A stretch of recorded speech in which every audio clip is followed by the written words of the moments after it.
this journalist takes a ride in a submarine because she's doing a story for a magazine. But then, all of a sudden, boom, she disappears. And she's never seen alive again. Where did she go? Now, the guy who built the submarine she was in, his name's Peter.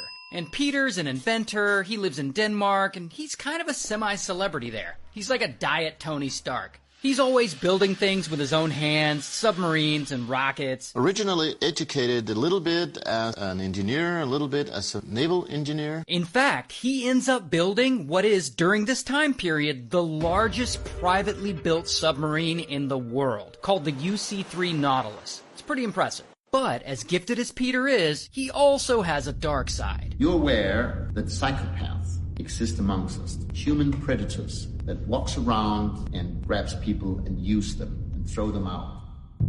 So one day, this Swedish freelance journalist, her name's Kim Wall. Kim Wall hears about all the interesting stuff Peter is doing, and she thinks it'd be really cool to interview him and write up an article for Wired magazine. So Kim reaches out to Peter a couple of times, but he never gets back to her. And she really wants this story, but it looks like it's just never gonna happen.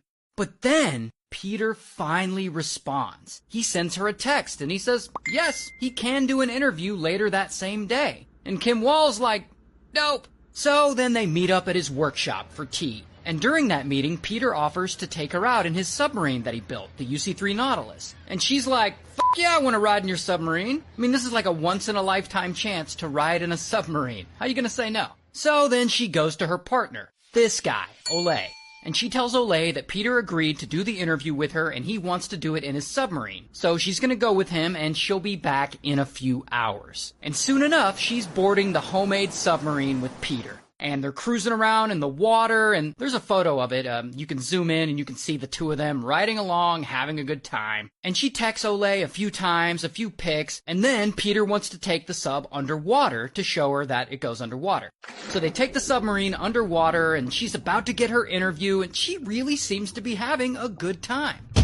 Until several hours pass, and Kim Wall and Peter haven't come back yet. And Ole, he's starting to get worried. I mean, he hasn't heard anything from her. And he tries to go to bed, but he can't sleep. So he grabs his bike and he rides around the area, looking for Kim Wall or for the submarine being docked, but there's still no sign of her. And at this point, it's late. It's 1:45 a.m. So he calls the police and the Navy to report her missing. And within a few hours, boats and helicopters are all over the area looking for any trace of this missing submarine. But they got nothing.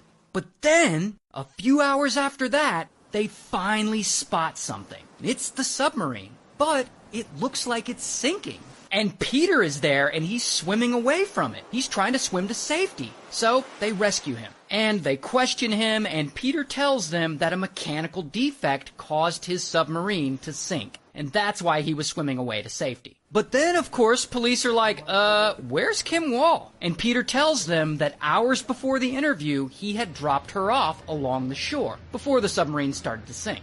Now, I don't know what's up with police in Denmark, but pretty quickly they're like, that story